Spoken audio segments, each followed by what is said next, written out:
You are now looking at Shayna Hubers, one of the most self-absorbed and unhinged criminals to ever be filmed in an interrogation room. And I shot him right here. I gave him his nose job. He wanted. Anyone will ever want to marry me if they know that I killed a boyfriend and self. On October 12, 2012 in Highland Heights, Kentucky, a distressed Hubers makes a call to 911. County 911. Ma'am, I killed my boyfriend in self-defense. Okay, where are you at? Ma'am, I killed him in self-defense. Okay. Tell me again what unit you're in. It's not showing in my computer. In 2011, 20-year-old Shayna met her soon-to-be boyfriend, 28-year-old Ryan Poston, on Facebook. Okay, hold on. What did you kill him with? A loaded gun in the house. Tell me where the gun is right now. The gun is in the house. Where at though, ma'am? Tell me where it's at. I laid it on the bookshelf. Where at? Laying on the shelf? On the bookshelf. Where are you? I'm standing about 10 feet from his dead body. Okay, are you sure that he is dead? He's dead, ma'am. He's completely dead. After initially hitting it off, the couple's relationship soon became toxic, breaking up multiple times within an 18-month period. Ryan no longer wanted to continue dating. Okay. And how long ago did you shoot him? I don't know, 10 or 15 minutes, not even that long. 10 or 15 minutes ago? Yeah. Okay, what's your name? Shayna Michelle Hubers. You're going to stay on the line with me, okay? Because this is what we're going to do. The officers are going to want me to stay on the line with you, so when they get there, they're going to want to know where that gun is, and we want you to get out safely too, okay? Okay, are they going to arrest me? Ma'am, I don't know what they'll do. We're going to send them out. I'm going to stay on the line with you, okay?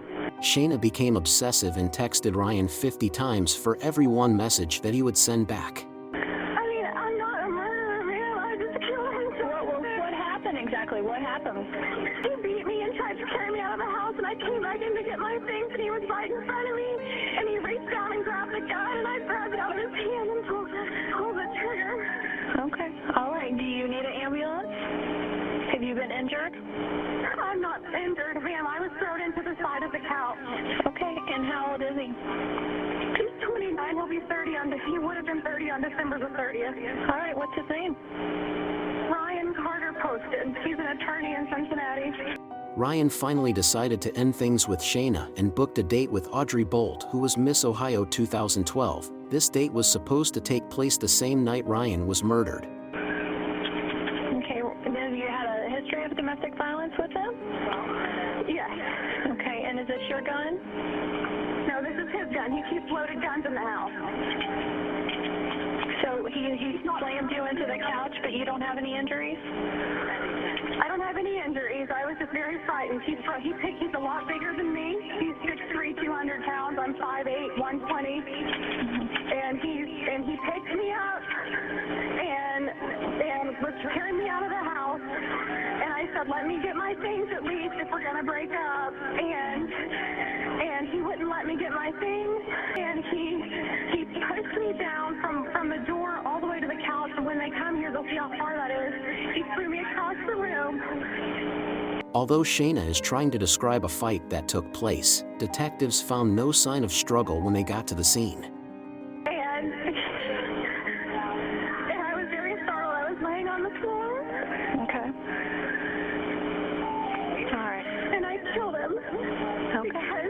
All right, ma'am, this is what I want you to do, though. You're sure he's not, ma'am, you're sure he's not breathing at all? No, that's okay. They actually have someone that's outside almost right now, but I'm gonna stay on the line with you, okay? When they tell me to, what I'm gonna tell you to do is walk to the door with your hands up because we want you to come out safely, okay?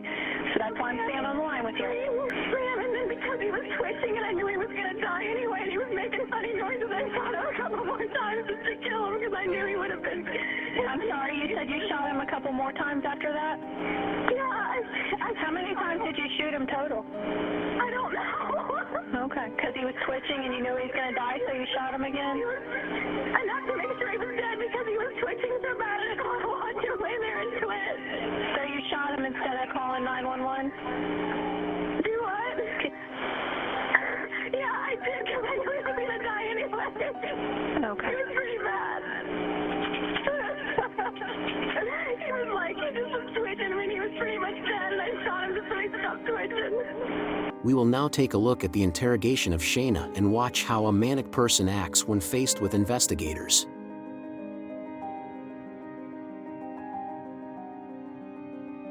During this 3-hour interrogation, Shayna was not asked a single question. She instead confesses while giving her justification of why she did it.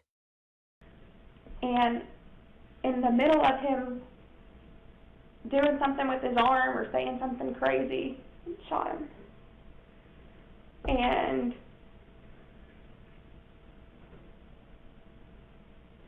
I thought, oh my God, what have I done?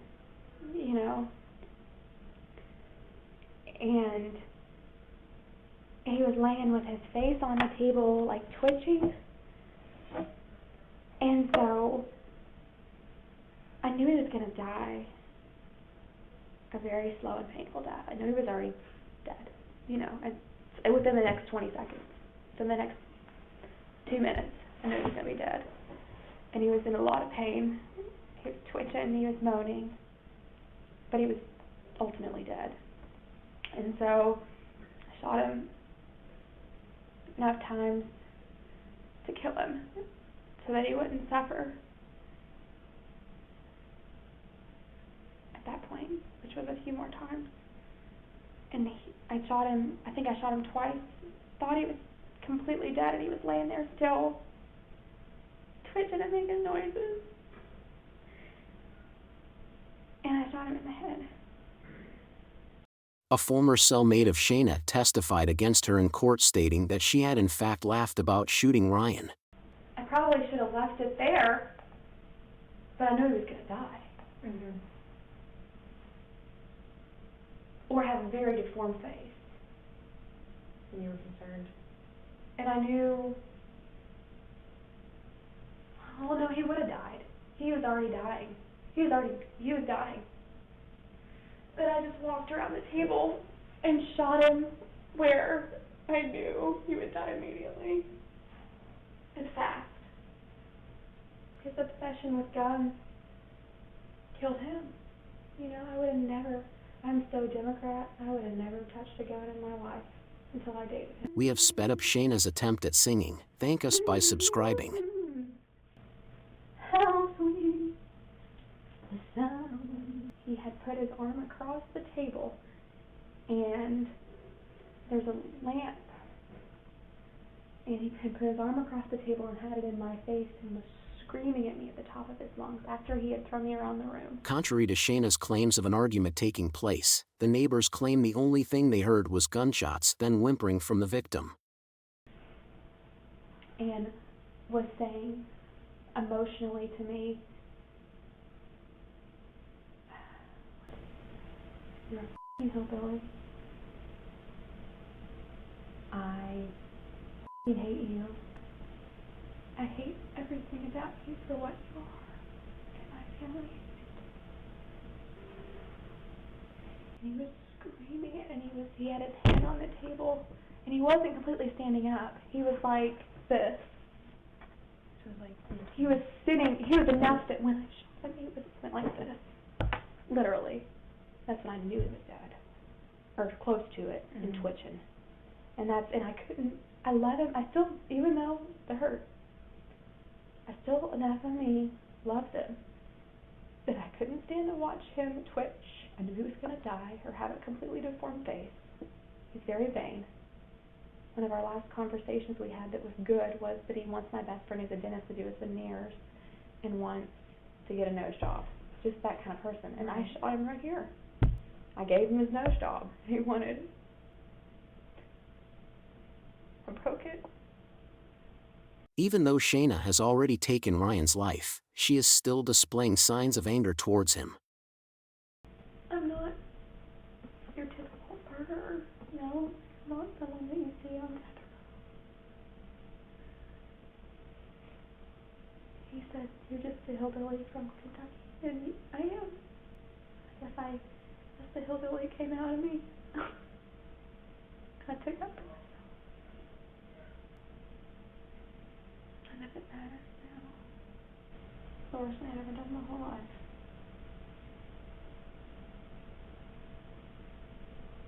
But I feel like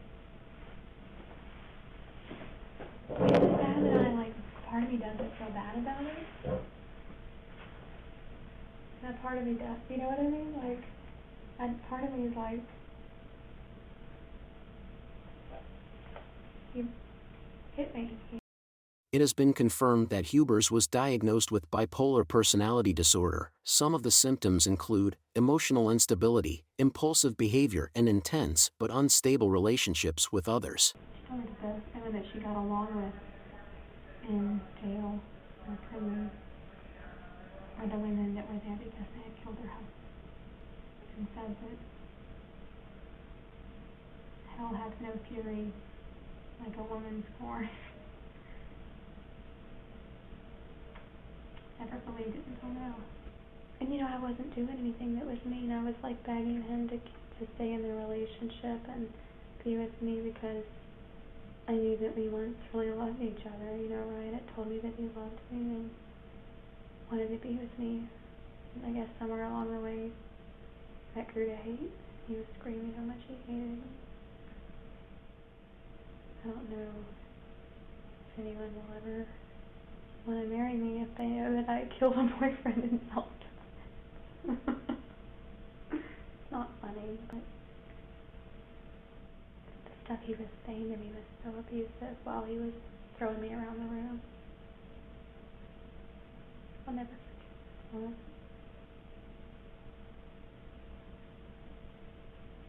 I think in the midst of that, my love turned to hate. I remember screaming, reaching up to grab the shirt. "You, how dare you mock my family? How dare you talk poorly of my mother and my family?" Throughout this interrogation, Shayna shows some serious signs of narcissism. Some of the symptoms include a heightened sense of self-importance, sense of entitlement, and exploiting others without feeling guilt or shame. If I don't get any serious consequences, then I could really be happy just having a career and maybe not even ever getting married, because this is very traumatic, It's very traumatic for me to live with it. I have to know that I did that for someone that I told every day, "I love you."